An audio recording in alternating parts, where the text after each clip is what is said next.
Game terakhir di Derby Classic 31 match point antara EVOS Glory dan juga RRQ Hoshi. Alright. Oke. Ini yang menarik, akhirnya ada Purify yang kali ini bisa ngedinai bagaimana Curse of Blood, kutukan darah dari Carmilla. Purify Gaming respect. Nampaknya ini adalah pelajaran dari game yang pertama Profesor dan juga Au. Udah pasti gak sih? Gak ada yang kena lagi untuk area of effect. Apalagi setelah melihat referensi dari game yang pertama, data sudah berbicara bahwa memang Purify sangat-sangat dibutuhkan untuk ngedinai hero-hero roamer dengan area of effect. Oh, lihat Cloudkun di sana ketika rotasi yang akan coba dilakukan Finn membantu ke arah Versik. Tampaknya Cloudkun sudah tahu. Itu dan langsung ditutup begitu saja dengan sangat cepat dan sigap. Dan bahkan lihat untuk kali ini mereka lepaskan Little Wanderer-nya bermain dengan tidak terlalu agresif. The power of agresif mungkin dimiliki para pasukan.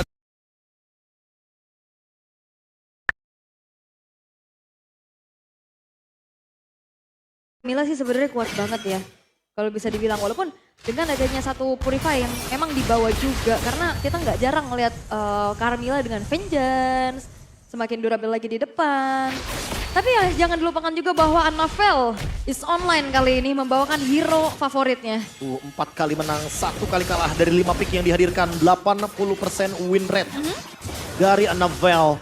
Di level yang keempat juga kali ini, bahkan ada pressure yang diberikan sehingga membuat Brans kayaknya agak sedikit harus recall terlebih dahulu ketika 1v1. Itu dipancing loh Alpha ini ya, Spear of Alpha-nya tadi. Tapi nggak keluar sama Annabelle kalau misalnya Profesor sadar dan juga Au sadar. Itu dipancing. Makanya dari sosok Skylar dia ke depan, ada Finn di sana. Jadi masih ada Purify, masih ada juga nanti Matilda-nya di sana. Apalagi ada Purify kan, jadi masih kuat banget untuk bertahan hidup. Oke, memaksa tim fight di arah top lane. Double knockout strike dikeluarkan Dawn. Nampaknya memilih untuk mundur karena dengan adanya Pit Turtle yang sudah terbuka. Dreams terdeteksi posisinya. Membuat RRQ Hoshi kali ini agak di dalam kondisi yang cukup berat. Karena Astraliko terdeteksi akhirnya berhasil mendapatkan satu bar retribution K. Di sana first blood Cloudkun yang membuat EVOS berhasil mendapatkan satu turtle. Cloudkun save the day for this time. Yap, keuntungan banyak bisa diamankan oleh EVOS Glory. Turtle didapatkan, First Blood juga mereka dapatkan. Dan kembali Annabelle dengan adanya Spear of Alpha. Dengan kombinasi juga nantinya dengan Spear of Destruction. Ini akan membuat dari RRQ Hoshi juga akan semakin sulit. Karena kita tahu bagaimana Moskov ini punya kekuatan, dia bisa jalanin lane jauh. Dia bisa join the fight dengan cepat. Oke, Tapi kalau ngomongin soal kesabaran, kayaknya Annabelle benar-benar punya kesabaran tersebut bersama dengan Dreams ya. Tadi dia benar-benar gak terpicu loh untuk langsung eksekusi dari turtle-nya. Oke, dan satu hal sih, ini bisa kita bilang permainan yang dimiliki dari tim EVOS, mereka tidak boleh terpancing dengan Skylar dan Skylar. Dari tadi, kalau misalnya mereka lepaskan Skylar, mereka dapetin objektif. Dan 2 game sebelum ini, siapa yang menang di early, mereka bisa bawa game ini. Iya makanya, mereka perlu fokus ke early game-nya terlebih dahulu dari masing-masing kedua tim. Apalagi untuk turtle yang pertama yang sudah didapatkan, harusnya menjadi modal atau bensin awal bagi Annabelle. War Axe, item pertama yang akan membakar lagi true damage. Dan yang akan dijadikan target pasti adalah Versik. Yap, ini bakal bisa dibabak belurin ya. Apalagi bisa terlihat juga satu level dipegang dari Annabelle di atas Versiknya itu sendiri. Rotasi yang ternyata memang udah mulai didinai juga perlahan-lahan. Dengan adanya Clay, Finn berjalan bersamaan pula, rumputan yang memang harus lebih diwaspadai karena kita tahu bagaimana Lui dengan Cloudkun, Diversion, Dispersion bakal bisa Oh my god, aja. surprise! Happy birthday Skylar di arah bottom lane! Purify Gaming, save the day untuk seorang Skylar. Lihat di sini hampir saja dia bisa termakan.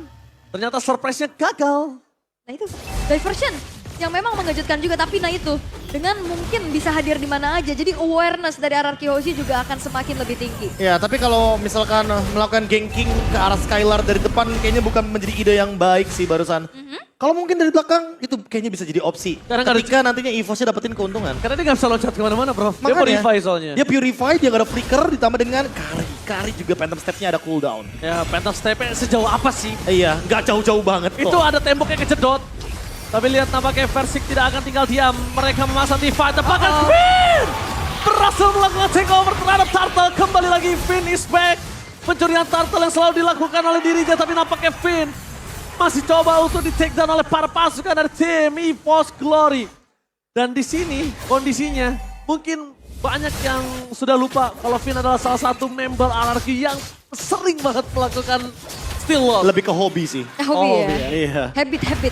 Habit. Mencuri ya. Tapi memang ini juga tadi dari satu buah diversion ini dikirim untuk Bransnya bisa langsung mendorong landing bawah karena Skylar udah hampir juga bisa menghancurkan outer turretnya. Tapi pertukarannya nggak adil sih. Dream tumbang dengan adanya nyawa dari Versik yang memang menjadi fokus dari EVOS Glory. Tapi ya itu lihat Skylar kembali bisa mendapatkan space-nya perlahan-lahan. Ya, tapi masalahnya kayaknya bukan masalah yang besar menurutku untuk outer turret. Karena lagi dan lagi ya, nanti job desk-nya Brans yang bakal menjalankan landing jauhnya. Oke, Brans ingat damage-nya sangat sakit sekalipun Versik sekuat ini tidak akan bisa menahan damage yang diberikan oleh Brans. Dan mungkin yang harus diingatkan oleh para pasukan dari tim EVOS, dia ngejaga Brans ini agak cukup sulit karena Brans juga punya manuver yang sedikit agak cukup pendek. Yap. Range-nya ya. Ini poking terus-terusan terjadi oleh Clay. Oke, Don menuju ke arah depan dengan adanya Spear of Alpha, Flicker for defensive. Dengan adanya I'm Offended membuat Don tidak akan luput dari ganking dari top lane. Oke, outer turret harusnya bisa dipertahankan walaupun setitik lagi dari segi hit point-nya juga. Tapi nggak berhenti nih karena Finn udah mulai masuk ke lini belakang dari EVOS Glory. Ya karena RRQ bawain hero healer otomatis mereka akan sangat-sangat minim powernya ketika tim fight berempat. Makanya EVOS Glory nggak mau menghentikan bagaimana pressure mereka, tekanan mereka ketika mereka mendapatkan kill terhadap Don. Mereka mau cari lagi soalnya. Oke, tapi lihat Versik di sana. Bakal coba untuk memastikan supaya tidak ada wave yang masih lebih maju lagi ke sana. Berbahaya sekali untuk mereka. Dan sedangkan kita lihat di sini, di arah bottom lane masih bebas. Turtle kembali di arah top lane. Langsung ada Anavel, Retribution terbuka, T-Fight pun terjadi. Trinces kami, Spear of Alpha for nothing.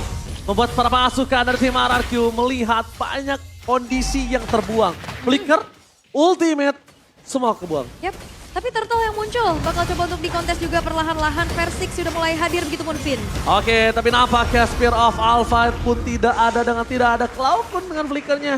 Oke. Tidak membuat RRQ berani untuk melakukan kontes. Yap, dengan ini sebenarnya juga Clay bisa memberikan pokingan damage yang benar bisa ditelan bulat-bulat karena nggak ada healer.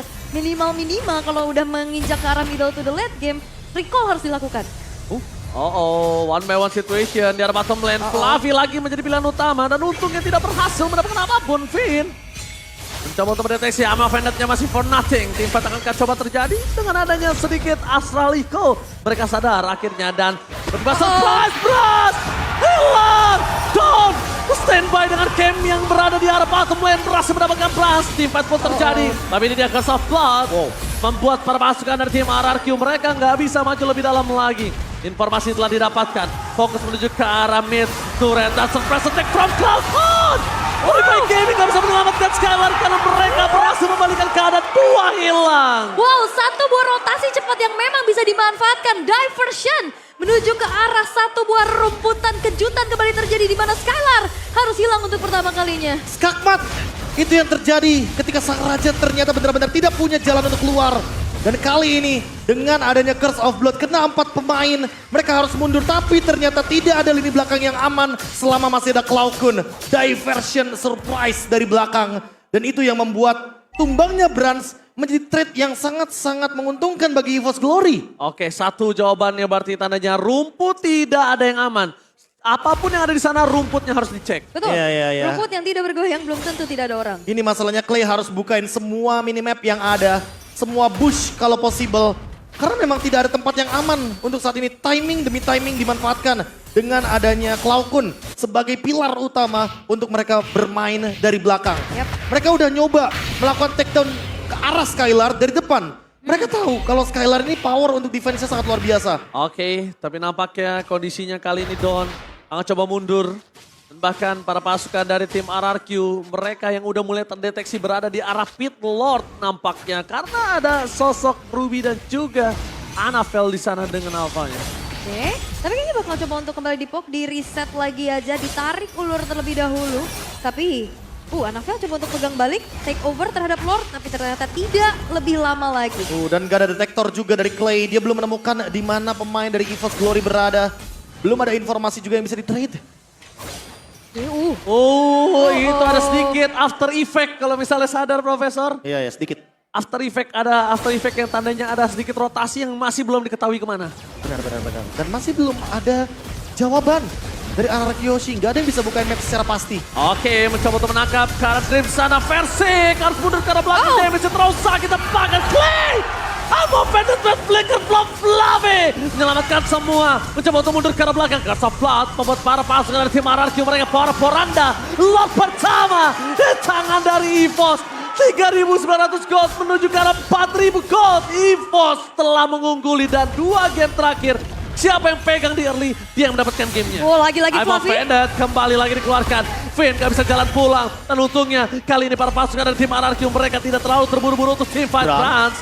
Damage-nya bisa harus udah mulai diperhitungkan. Bisa harus diperhitungkan. Ini target dari Fluffy sih bagus banget ya. Dia ngelihat Clay, dia langsung tarik dan akhirnya ngebuat 4 pemain yang tersisa dari RRQ. Hoshi pun sulit untuk bisa melakukan adanya kontes terhadap Lord-nya. Dan sekarang Lord udah berjalan di arah bawah. Oracle menjadi item pilihan untuk NFL. Ya, udah pasti Oracle dengan adanya Spell Vamp, dengan adanya power dan cooldown reduction juga, hybrid defense yang sangat stabil harusnya membuat EVOS Glory makin lebih berani juga untuk menabrak ke base turret.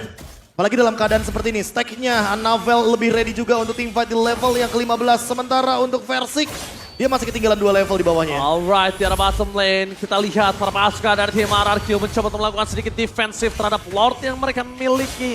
EVOS Glory 6.000 gold difference. Teamfight kembali terjadi dan bahkan Versik diselamatkan oleh seorang Finn. Tidak akan ada mau teamfight-nya karena kalau mereka memasa teamfight yang ada lihat wave di arah top lane belum mereka clear. Mereka juga belum bisa memastikan mereka memenangkan teamfight. Kalau tiba-tiba terkena wipe udah pasti. Yap, dan ini masih Lord yang pertama juga ya. Diikuti dengan adanya hancurnya inner turret, menyisakan 3 base turret saja. Dan ini dia item utility yang memang digunakan dari kedua belah mid laner, Necklace of Durance yang menjadi pilihan. Ya udah pasti sih, ini ada hero regen juga kayak Matilda, Favor dan Flask of the Oasis. Yang harusnya mendinai sedikit dengan adanya efek life ban dari Necklace of Durance. Tinggal gimana caranya winning condition dari RRQ Hoshi menurutku bermain defensif, tapi tidak melupakan bagaimana rumput atau bush yang ada di dalam area jungle. Yap. Karena jatuhnya kayak gak ada celah sedikit pun dari EVOS Glory. Semua rumput berbahaya karena ada diversion. Bahkan bukan rumput doang Bang Gabe, kayak di belakang base turret aja, ini mereka bisa banget buat tabrak loh. Yang kita tahu bagaimana teleport di luar dari lockdown itu sendiri untuk masuk ke lini paling belakang. Dan anchor dari EVOS Glory terlalu banyak. Jangkarnya bisa dimainkan dari 2 pilar. Yang pertama ada Carmilla dari Dreams. Area of Effect, Curse of Blood-nya bisa saja dimainkan. Dan yang kedua adalah Fluffy. Ditambah lagi, Fluffy udah punya immortality. Jadi backup of Fluffy pasti bakal cepet banget. Ya, dan mereka tidak akan cukup damage untuk tim RRQ bisa following up. Karena memang Clay bukan spamming untuk area of effect, tapi dia single target. Single target dan Dawn. Dengan Pakitonya. Dia harus menemukan cara untuk bisa engage langsung ke belakang. Karena ketika dia 1v1 lawan Moskov yang dimana Moskovnya dari Brans sudah memiliki Wind of Nature. Waduh, sulit banget. Terjawab sudah physical damage dari Jeb yang begitu burst akan hilang seketika. Dan bahkan Dawn yang hilang. Dawnnya yang hilang, gak akan ada sisa nanti Dawn di sana. Iya, Lihat-lihat. Bayangin 700 damage dan gak ada Blade Armor. Bahaya ya, dan sebenarnya ini dipaksa sih untuk EVOS Glory juga bermain nggak terlalu ngumpul. Karena kalau kena Astral Sphere itu juga bisa kena multi targetnya. Tapi untuk Lord masih coba untuk ditarik ulur dulu nih. Versik cukup berani untuk berada di lini paling depan. Jangan lupakan diversionnya. Oke, di sana muncul dari rumput Dreams yang cukup mengagetkan Versik. Untung aja Versik gak bermain Lord Dancing ke arah top lane ya. Kalau dia main ke arah top lane, jarak pulangnya jauh, wah itu udah pasti disikat abis Versiknya. Harapan satu-satunya adalah dengan guided wing dari Finn ya. Untuk bisa menarik bagaimana sang Dino yang dalam keadaan terancam.